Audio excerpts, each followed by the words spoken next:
Today's guest is Dr. Calvin Lawrence. He's an author, a speaker, but most importantly, he has the noble profession of being an educator and a coach. Now, it took me a long time to appreciate how important mentorship really is. And this is one of those conversations where we flip it on its head. It's not just about go get a mentor, it's also about when do you know it's time to move on to someone else to get you to the next level, which is a conversation not very many are willing to have. You'll see as he shares his story, he not only was willing to grow as an individual, because it has to be something that you embrace, from being able to be a leader that allows others to be leaders and having that awareness to do so, but then being able to share for those who are more experienced how important building a relationship is if you intend to impact people and have their trust when you share with them what you know needs attention. So this is a full gamut conversation for leadership, from learning how to become a leader to learning how to become a better leader now that you are one. It's truly one of those conversations that if you're interested in leadership, in getting ahead, in forging your path, or in forging an even better path, this is a conversation for you. Also happens to have written a book called The Happy Leader. And you can learn more about Calvin at Calvin Lawrence Speaks, if I'm not mistaken. Let me get this right over here. You can learn more about him at calvinlawrencespeaks.net. Without further ado, Dr. Calvin Lawrence. Dr. Calvin Lawrence, I am so grateful to have you here. I don't take any conversation for granted. I hope that you're feeling great today. Uh, One of the interesting things that I think people who are listening will respect immediately about you is when we were trying to get this book through our mutual friend Danny Felt, Yeah, you made an explicit notion that you have a non-negotiable date night, and I think that is something that really speaks volumes to the type of person that you are and how important that is. Now, I want to know, it's important. at what Yeah. point in your life did that become a non-negotiable for you, and how has that When did that thing impacted? happen? Yeah, I can tell you almost exactly to the date, almost, because we didn't always have that, and we did a lot of stuff. We have a son who's 24, so he's out of the house now. So I can even tell you that it started really when he left to go to college, which was about 5 years or so ago. That's when it kind of got hard and fast, like it got to be non-negotiable. And the timing, Philip, is kind of funny because it took me a while. So I married my wife when I was 31. I am 65 now. So it was right around the time I turned 60 or so that I got the I guess I saw the light, and my wife helped me see the light. You got to make it so that that's the deal. So, and everywhere I go now, if people will tell me, "Oh, we want to do something on a Friday night," and when I say, I can't do it. That's one time that I can't. I can do it any other time. I'll break whatever. But Fridays have kind of become sacred, Friday evenings, and so we love to do it. But that is exactly when, and it hasn't been that long. I've been around for a while, so I kind of feel ashamed when I say that, but I'm glad we got to that place where it has become that. Yeah, it's important. Now, see, you're an educator. A lot of your skill set and what you do and how you impact and contribute to the world comes from there. So, have you been able to notice a significant difference in your relationship in particular once you've made that sacred? I think I have, Philip, because it's really like, I think it helps both of us. I would start out by saying it really the women, really benefit more. It's a female thing, the romance, all of that.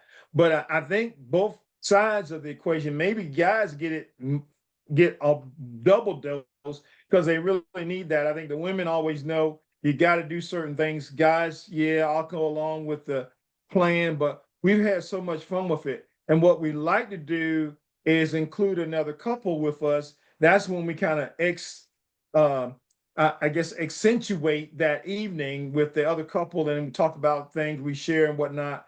But whether they're our age, whether they're younger, sometimes it's even better when they're younger because then they get the sense of what you just got through. What I think you're trying to get out to the audience too, which is that it's important. It's really so if you get them started on that early, because we didn't, my parents didn't do that. It was kind of like, you came in and you worked this whole long work week, and you were so tired you didn't have time to do anything else, and then you had children. But if you get that early, I think it really kind of helps to accentuate your marriage and all of that that goes with it. And one of the Yeah. things that I discuss in the introduction to all this is the fact that you're doing speaking. And again, Yeah. you've got the teaching and education background in particular. So when you say these things about caring to pair up and sort of get them started Mhm. early, there seems to be this bent in you to want to impact those around you. Yes. So one of my questions to you is, what was a moment in your life that sort of shaped the work that you do today? How did it change the way you approach your work? Outside of this particular idea we were talking about, is there Yes. anything in Yeah. particular you remember or recall pointing to that really just impacted the way you approach speaking, teaching, things of that nature?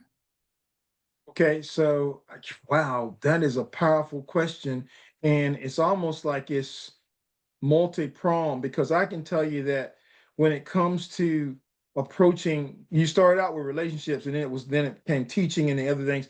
And I'll go to the relationship thing first. I'll do that one first because that's more deeper to me and it started earlier. So it really started with mom in particular, and mom is a big part of my book, and she was a relationship girl, so she was really big about you got to know people at a not just a surface level. You got to really get to know them. So he was they used to have a saying about you never the type of person who never meets a stranger. Well, that was mom. Wasn't always me, but I learned it from her, and I learned it kind of early, and then it kind of started saturating my being, and I got a little bits and pieces of it. And then when she passed, which is about 3 years ago, it just kind of accelerated. I knew that I needed to take on that mantle because she was no longer around to do it. So it's like, okay, who can do this? I got to do it. Mom is not here, but her legacy lives on through me, my sister, and so we got to do it. So I just said, hey, I got to do it. The other part of that is the educational part and how to relate to people. Yeah, it kind of comes from that, and then it also comes from a trial and error process. Because I think when I started out, I hate to say this, some of the people who had me when I first started, and I taught and I coached when I first started. So I think some of them didn't get the best of me. That came later, but I was trying to figure out who I was, like most of us, try to figure out who I am as a leader, try to figure out how do I relate to people, and it wasn't always perfect. But I think I'm not so hard headed that I don't learn through trial and error. So a lot of those failures or mistakes when I didn't make it right or didn't something didn't go right, I said, what was the problem? And usually I start with me. So and this is probably a leadership lesson in itself. You always internalize things first. I don't always I don't ever put the blame on somebody outside of who I am. So what can I do and how can I make the place or the thing or the situation better?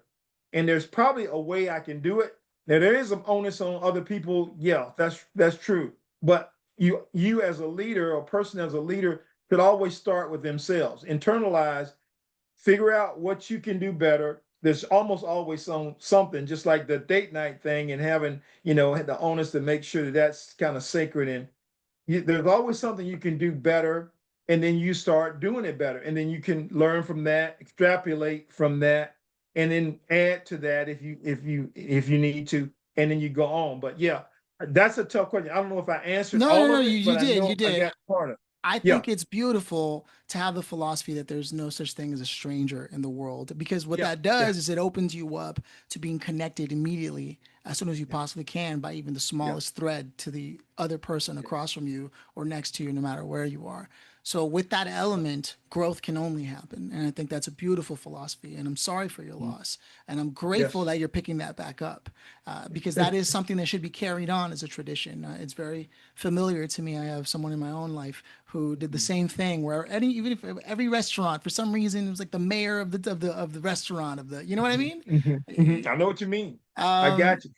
Gotcha. yeah. I got when you say restaurant, so I'll throw this little piece in here because it just goes along with it. So mom and now me. So mom wouldn't meet a stranger. She had to know names, and names are kind of critical to the relationship stuff because you can say, hey, you get me this, or hey, you that. But it was like, so we go to the restaurant and she'll find out, make sure she listened. And then if they didn't say it, or they didn't say it, or they didn't say it clearly, can you spell it for me? And so to get the name of a service person, I'll use restaurant in particular, is so critical because it's not just getting better service, but it's connecting at that level. Like you were saying before, I connect whenever I do that at a level that I would never reach if I just said, if I didn't care. And it says something too about a person when you don't really care to know their name. You just want to get the services done and whatever, and vice versa. But if you know their name, they get to know you, and then you have these conversations, like you said, you can start out hit with anything, and then all of a sudden, man, it's going to be a really good relationship, and then you never know what can come out of that. So it's so important. But I had to stop you that, right, because I love that one. And that's one of my favorite things to do. People who go out to eat with me know I'm going to get the name of the waiter, waitress, no matter what. No, I know, and there are always people, uh, potentially even your partner, who will roll their eyes when they know you're doing your thing again, or you're connected. I know You're because doing your thing. I'm the Yeah. same way in that way. Yeah.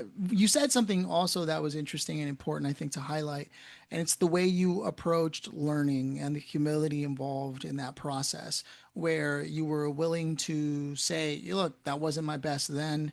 Right. Right. Compared to the best that I am now, and that Right. probably will be true as things move forward.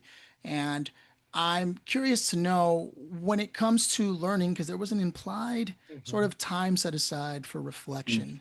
Is this something that you do where you actually set time aside regularly to reflect? Because you ask yourself Mhm. the question. Mhm. We ask ourselves a million questions a day.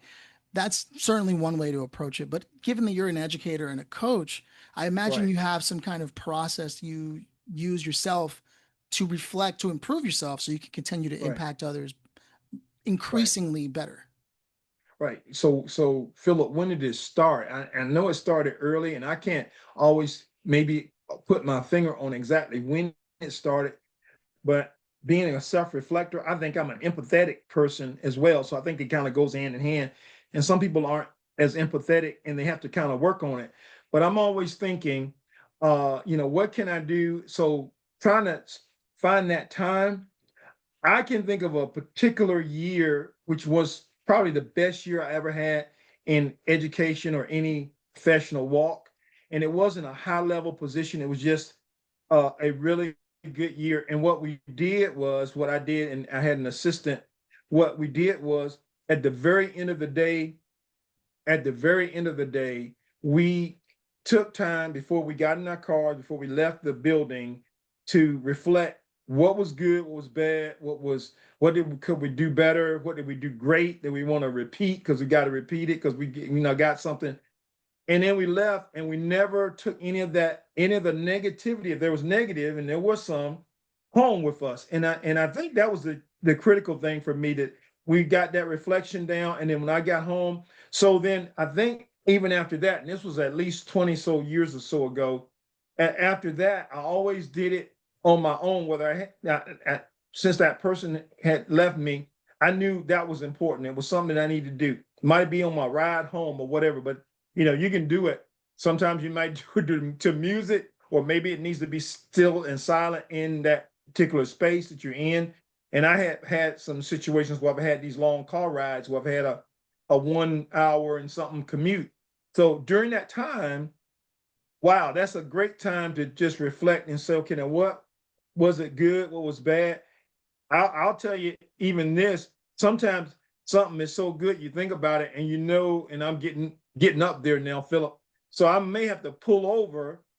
It's so good. I know I need to write it down while it's on my mind. So I'll pull over and I'll write it down, or type it down if I got my cell phone or whatever, and then I'll make sure I got it because I want to keep it because I don't want to forget it.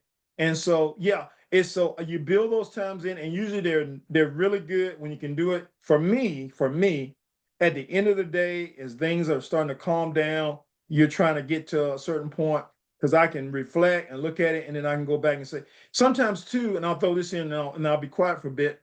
It's like you need to do that because you thought you had an awful day, but you reflect on it and you really didn't have that bad of a day. Sometimes talking about going in and out and speaking, and I'm my worst critic, right? Most of us are. So I'm thinking I didn't do as good as I. But when I go back and I go over, or if I have a videotape or something, and I'm looking at it, and it's like, did I really say that? That was kind of good. So you reflect. The reflection also helps you to heal. If there's some whatever you felt like you didn't do, you did do it right. Sometimes you realize you did do more than you thought you did, and it helps you to go ahead and have the rest of your day. And I always said, I still say this. Hey, I want to treat people the way so that I can sleep at night. I'll sleep better when I know, even if I was wrong, I go to that person and I say I'm sorry, or I repent or whatever, because I know that that'll make me right with the person in the world that I live in. So yeah, I do have a special time to do it. Yeah, and there's also, now that I've heard you say all of that, there's an implied clarity to what you value and what you hold to be true for you, regardless of how other people act in the world. And I think Yes, that's an yeah. important quality to highlight. And it makes sense, being an educator and a coach, that you approach life that way. So I'm actually curious, if you'd indulge me here, what's maybe one mistake early on in your career, either as an educator or a coach, that taught you a crucial lesson about the business side of your craft in terms of education and coaching and writing and speaking? Okay, so I'll give you one real early in my career, because we're reflecting back, and I'm reflecting, and I'm thinking I had a buddy, a partner. She was very good and she was experienced. I was fresh out of college, and so sometimes when you're fresh out of school, you think you know everything. So I got in there, and we were gonna tag team, partner up with this stuff.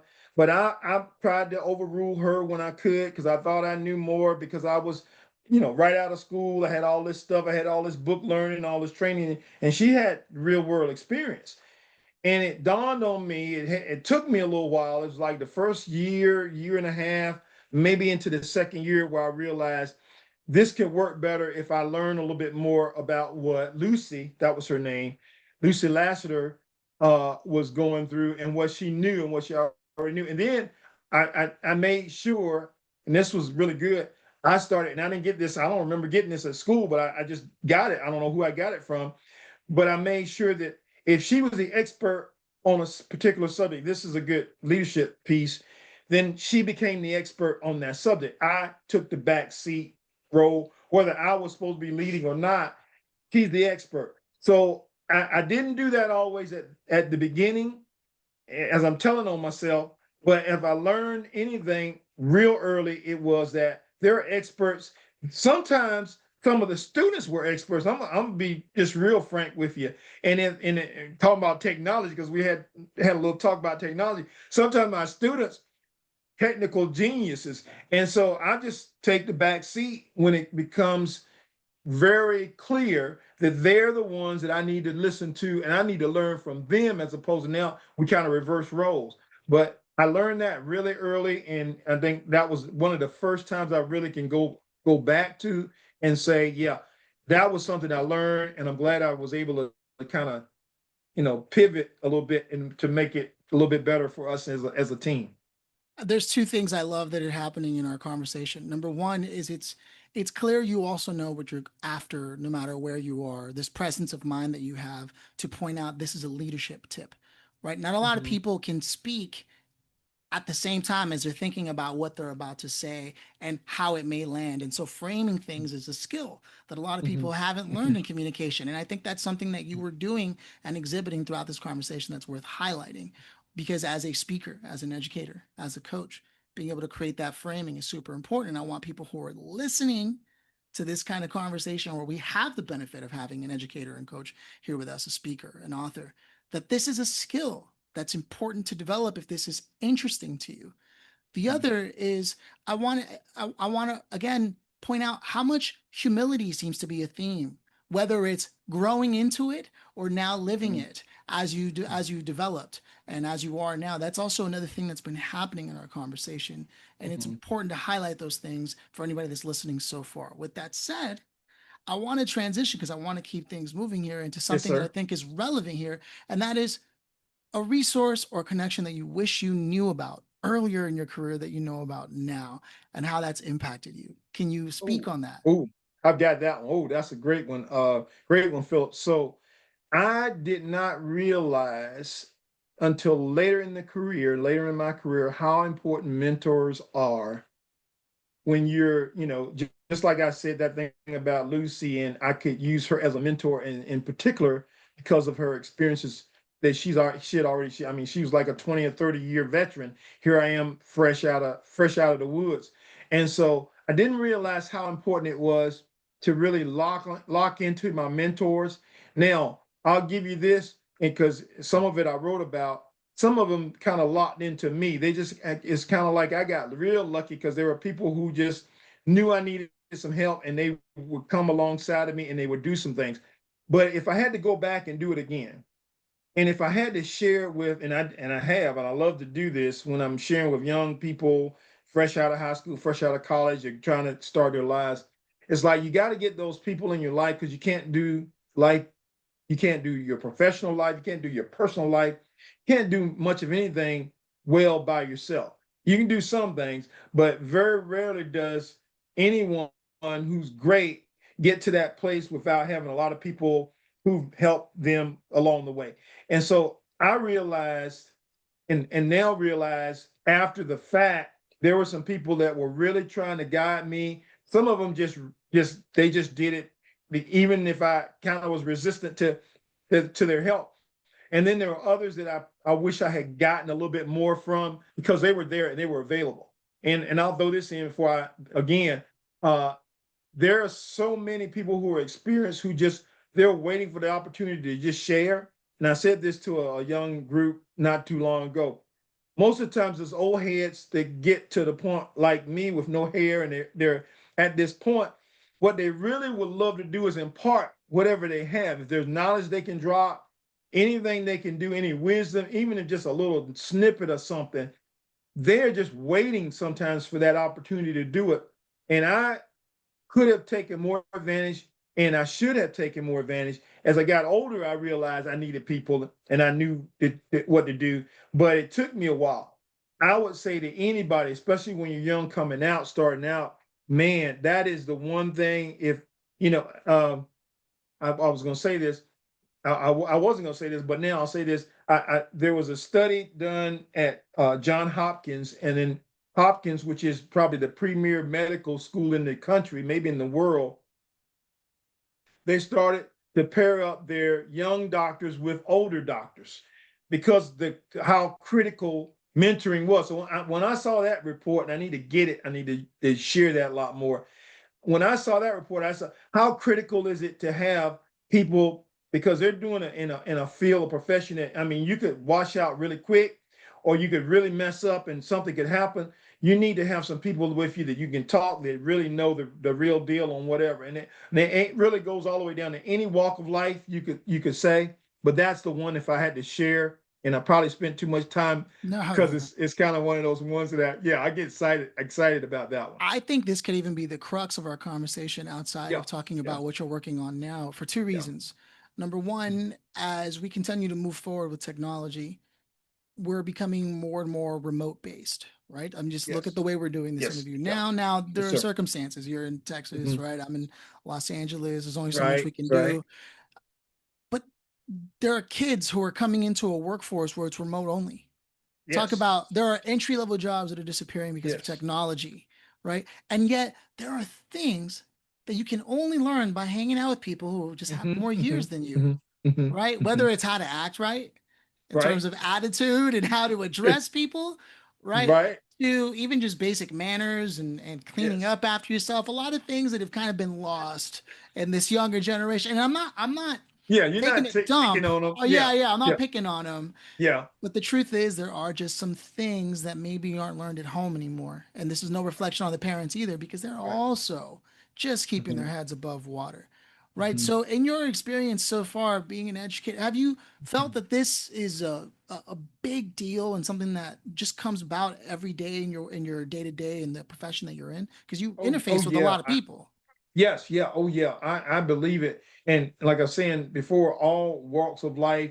when it comes to, and I've been in the education field, so a lot of students, a lot of, and I see it being an issue when people get out, when they get out and they start working, and then they're looking to, what more is there, what else is there, part of my deal the first 5 years was I got to a certain point and then I didn't know where to go next, and so I really needed help and some guidance. They're not going to tell you you got to do it this way. They're just going to share information with you and all that other stuff. But I do believe what you say and what you're saying, Philip, is so spot on. Is that we have kind of distanced ourselves from a lot of those experiences where people can just sit there and just talk, and while they're chewing the fat, while they're just having a conversation, little things come up, and then the more you get to know people, the deeper you can go, because you can't go very deep with people if you don't know them very well, right? And you only talk about surface stuff, but it's the deep conversations where you get to where, okay, now I didn't do that right. How did you do that in your time? Let me share with you what I think maybe you could have done better, and it might be that way, and maybe not, but at least gives you another tool for your toolbox to try to maybe figure some things out and maybe stay in there. Yeah, I think it's critical that people find that person. I saw something the other day, and I have it somewhere, but I know I've got the figure: 60% of leaders wash out in the first year or two. So if that's 60%, which is more than half, that's a sad synopsis. That's a sad story in terms of all of those people, and some of those are potential great leaders, but they don't get to where they need to be because they don't. I'm assuming that a big piece of that is they don't have those guides on the side to help them get through all that first stuff, because that stuff's going to come. It's just going to be there to figure it out before they decide, hey, the heck with this, I'm out of here. Now, there's another side to mentorship that not a lot of people touch on a lot. And I think as an educator, coach, a speaker, and an author, this is something that you may be able to have some insight on. I'm willing to bet on this. And that is that often you may start off with someone who you think is a mentor for you, but Yes. then they're not really for you. At what point does someone outgrow that particular mentor? Because this is a conversation not a lot of people are willing to have. It's a tough conversation. You're right, because you can have that, and I'll use music, which is a background I think you're very familiar with.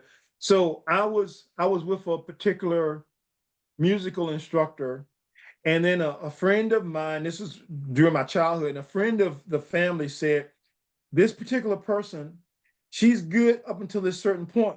But when you get to this point, you're going to need to go somewhere else to get the instruction, because she's great at the foundational, but she's not going to get you to the next level that you need to be. Now, I'm not trying to be harsh with that lady. I'm not even calling her name, but she did do a good job, and it was exactly the way he called it.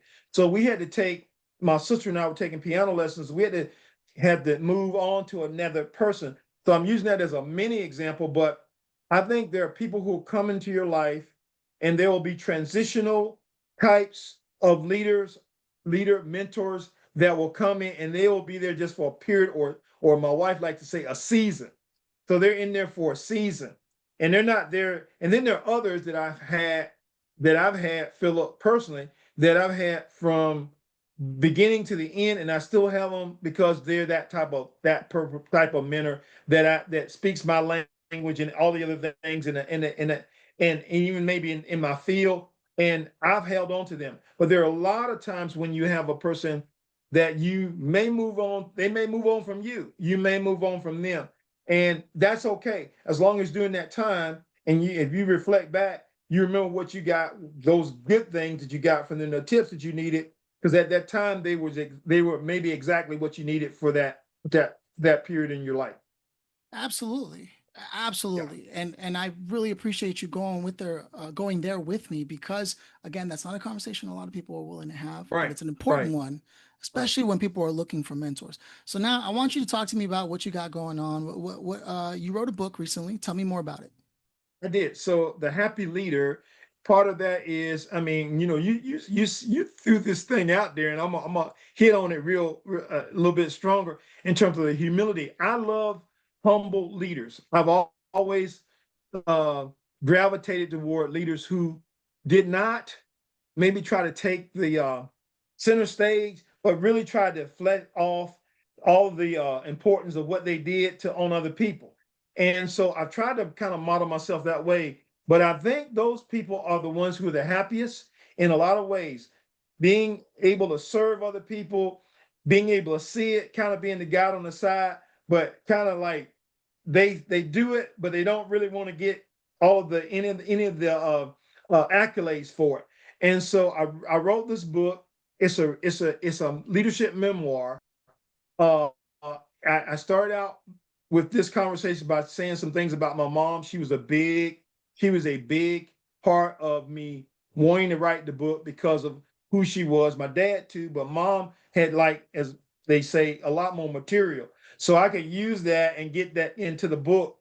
And the book kind of shares some things, gives people hope, tells them about influence that they can have as a leader, and it also gets into that mentoring thing, because a lot of the people that I shared, some still here, some no longer, were the impetus for me getting to where I've gotten in my life. And a couple of them were just like what you had said before. They were there just for a period or a season in my life, and then I moved on, or they moved on, and I moved on to someone else. And I've always, in the later part of my career, always looked for, especially when I went into the workplace, who can I mentor? Who can be my mentor? And it's because it's a two-way street too. The other thing that I like to say in this thing is, especially with younger people, is you guys need to pursue these mentors. It's like they can come and look after you, but you may need to be aggressive and aggressively try to pursue someone who speaks or talks your language. You just connect with them. Is something that you can't put your finger on it, but when you know that you know when you do, when you find that person that you really can connect and you can talk to and then get into deeper conversations with. Now, what I want to do here is ask you if you could take this book that you've written and Mm-hmm. hand it to one person in particular, what kind of Mm-hmm. person would this person be? Oh, I got you. So it would be a person who is the young and up and coming emerging leader. It'd be a person who's struggling with leadership. It would be person who needs some hope. They've been downtrodden. They've been uh, maybe abused at work. They've had a lot of down situations. I have a whole chapter about what I call them desert times. Some of the younger people have called these times dips or whatever. But there's some language, whatever language you want to use. And so if it inspires some person to get out of that dip and to realize, hey, there's hope. If this guy can get recover from 7 or 8 or 9 of these times when in his life when he could have just given up, you know, I can do it too. So uh, those are the types of people. Those are the types of people I would say if I had to give the book to one person, it would be that person, and it might all be in one package. You have a young person who's really frustrated and not sure where they want to go, not sure what they want to do. They've been kind of rejected at home, rejected everywhere. Don't have a mentor. Don't see the light. Man, that would be the person. I think that would be like number one. Now, you first pointed to someone looking and striving for leadership. How do you define leadership in today's day and age? Good question. So, what I would say is leadership is not so much maybe the title, but it's it being able to influence someone in a positive way, and almost any of us can do that. Uh, it's it's almost as simple as that, Philip. If I really want to get down to it, that's why my definition. It's like people have a definition for success, and all of them, all of the definitions are kind of different. But with me, with regards to leadership, it's like you've got to be a person of influence. You've got to be a person who inspires. You've got to be a person uh, who also is service. We talked about being humble, so you're service oriented. So you're willing to go the extra mile for people. And if you do that, you're a leader. That's my definition of leadership. Okay, I love it. And a lot of what we talked about so far, I think, has really addressed things that like would be leaders are going to be able to appreciate because it's speaking to them at a place in their life where Yes. they can apply those things. Now, what about some people who are a little more experienced, a little more set into their careers and what they're doing? What something that's becoming increasingly important to me as I get put into roles and positions where Mm, I have to manage people, something I've never been interested mm, in, mhm. right? But it is a But yeah, necessary it's caution necessary. as you Yes. get Yeah. older and you get put in certain Yeah. positions. Yeah. How have you viewed giving feedback, calling attention to things that need to be addressed, and to do it in a way that's successful where you don't earn the spite of who you're talking to? Mm, It's one thing to want to be liked by everybody, but that's yeah. simply Yeah. impossible when you have It's responsibilities. impossible. Right? It's How do impossible. you view that, Yeah. and what can you share for the more experienced people is what I'm getting at. Okay, so I'll throw it to you this way, Philip. So when you're in that role or you moved into that phase of your life, you've been given that title or whatever, and maybe not a title, but you've got that responsibility. It really comes down to the relationships that you're trying to build, and you're trying to create also with regard to the relationships, an environment where people can thrive and feel successful, but also trustworthy or trusting in terms of this is a good environment that I can open myself to be taught or be assisted. And if you are able to do that, then I think great things can come out of that. And I think everybody can be happy when it comes to that deal. You don't have this uh what was the one term was a quiet quitting where people are there but Yeah, they're yeah, not yeah. really there, they want to get somewhere else. Yeah, they got to get out of there, and you don't maybe get that when you develop these really good relationships. It may be that the pay is higher at the other place, but it would be a horrible situation with regards to where you are, what you have, and what you created where you are. So what I would like to say to people who are in that place is start with relationships. Relationships are critical. And then right there with regard to relationships is the trust factor. And trust is just you got to build this thing every day. So you got to be consistent. You got to keep doing the thing. You may not be able to treat everybody the same because people are so different. That's a conundrum when it comes to working with multiple types of people. But give them the attention that they deserve, and then just develop these relationships. And if you do that, and then you prove yourself trustworthy to them, then the good things happen. And even like I said before about like the expert, uh, somebody else may be the expert. There are times when you'll be able to allow people to get to be the expert in the room because they know they have the knowledge. And then, I mean, it really boosts their confidence. It really helps them. Oh, confidence building is a huge part of any leader. If you're a leader, you've got these people who are not as confident as they probably should be, and maybe could go higher or greater or whatever. And then it's if you do just a little bit just to help them with the confidence, that's a huge thing. Can you share a time, or is there a time in your life when you felt the impact of great leadership impact you while you were developing? Yes, I can tell you a couple of times. So way back when I was at a school here and this is way back because I was still in school, a master's program, but I had a leader, one of the leaders that I still have held on to this day, still around, he and his wife. I felt that impact. Uh, I'll tell you what they did. It was really they role modeled it. So it was they opened their home. They spent time with me. They the particular leader who was in my department, he made sure that he found jobs for me that I was doing a part-time kind of thing then to try to make ends meet. And then at the end, what he did was he did two things. He got me a job, and I still give him credit to this day. The job got me to a place where I met another gentleman that helped me meet my wife, who is now has been my wife for 34 years. So that's a pretty good mentor if I have to say so myself. Yeah. And he did all of that, and he's still doing great things. When I got to do the book, his wife was the one who said, I'm going to do your editing for no charge because this is my gift, my love gift back to you. So it's that was a great time, and it's still a great time because I'm like I said, I'm still with those mentors. Those guys are in their 70s and they're still doing amazing things. So again, it's teaching me that I've still got some juice left, and I haven't gotten to 70 yet. So whatever I can do to help somebody else, I need to do as much as I can while I can with what I have. As we begin to close things out here, Calvin, one of the things that I think really has been stemming out throughout this conversation is the idea of relationships. Yes. And you can just see it in the way the world is moving these days. People are willing to quit on people right away. And now Yes. the thing Yeah. is, toxic Yeah. environments are meant to have boundaries around them.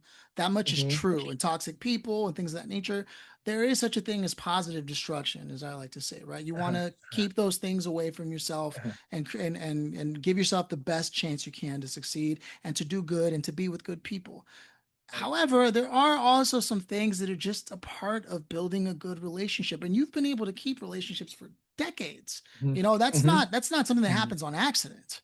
Right. So if I could just borrow you for a second to speak as a Mhm. human being from one human to another, how what's your secret to relationships and how do you view their importance in your life? Well, I don't know if I have a secret sauce or anything that I don't have anything that's earth shattering, Philip, but I do have some basic things. And we've talked about a couple of them, but I'm gonna reiterate to make sure there's some clarity to it. Having conversations is a huge, communicating with people, being able to communicate, whether it's now virtually or face to face, but you got to do that. uh, you got to understand that the mentor thing, I said it, I'll reiterate, it's a two-way street. And so I have a part to play if I'm the mentee. In this case, I call myself the mentee. I have a part to play. The mentor has a part to play. Now I've got mentees, and I'm the mentor, and I have a part to play to reach out to do some of those things. Uh, I've got to allow myself, and I say this in the best way, to learn from failures because I've had a lot of failures, and then I'm willing to share them. And I make a joke out of them, but during the time you're going through it, it's not so funny. But I've got to know and I've got to share those because I think it helps somebody else to realize, hey, he's not perfect. He didn't have a perfect life. He's gotten to this place through all of these other things, these incidences and these experiences. And so if I share those things as a way of helping people to grow and develop, then I think I've done something, and I've benefited too because it helps me to heal because some of those were some really tough situations. Um, I know one of the things, this will sound a little corny, as my wife likes that term, but just learn how to relax. You got to have a out. You got to have some things you do outside of what you do now. Like if you love music, then I mean, yeah, hey, that's almost perfect because music is relaxing, I think, in most cases. But you've got to, some of these professionals, they're so targeted and tuned in that they don't even know how to relax. And you've got to learn how to do it to the degree. Oh, I go back to that Friday night date night thing. You gotta set the time aside to do it because if you don't set time aside, it won't happen. So you got to do those things. The things that need to happen, learn how to set times aside, and then they'll happen, and you'll be the better for it. Thank you for bringing that back full circle. It's so true. If you don't make the time for what it is you want to Yeah, happen, it ain't gonna happen. It's yeah, just that's just the way it is. I love that because and that's the whole point. And I think that's kind of the cherry or the icing on top here for the conversation is it doesn't have to be earth shattering because no, often the things that create those life changing things as it builds up are really some of the basics in life. mhm, And that's yes, just what I'm getting from what you've been sharing here in this entire conversation is it's not rocket science, it's not magic, yeah, it's yeah, humility, it's understanding, it's mhm, giving grace, not just to others, but yourself. mhm, yes, And it's right, being willing to grow and also being willing to help others grow. All combined create a life that feels like it's bringing some satisfaction. And at the end of the day, regardless of what path we're trying to pursue, that's really what we all want. Is a little slice of this Right. life we call, life. Yes. Yes. I'm super grateful that you took the time to break some of these things down. I want to make sure that people know where they can get your book or stay in Okay. touch with Okay. you and things of that nature. Why don't you share with us places they can go, maybe to buy the Happy Leader or whatever you want to share with us? Yes, sir. So, Philip, I'll say the easiest route to go is to my website, which is Calvin Lawrence Speaks, my name, calvinlawrencespeaks.net. If they go there on the website, I think I've got, and this is kind of, I'm hoping this book can go global because I really would like to share it with just not the US, but anywhere. I've got Amazon, and they're located on the front page, so you don't even have to look for it. You got Amazon, the US, Amazon, the UK, I think, and so it's national, international, and that's probably the best way to get that book. Guys, just go straight to your website. That's where you want to Yes, send sir. everybody out. Okay, fantastic. Well, Calvin, I can't thank you enough for taking the time. It's been an absolute pleasure. Again, my goal was just to have a real conversation because that's really where the magic happens is with people being Yes. humans. And you left it all on the field today. Thank you. Thank you. Thank you. That's a great terminology for a former coach. Leaving on the field is what you want to do.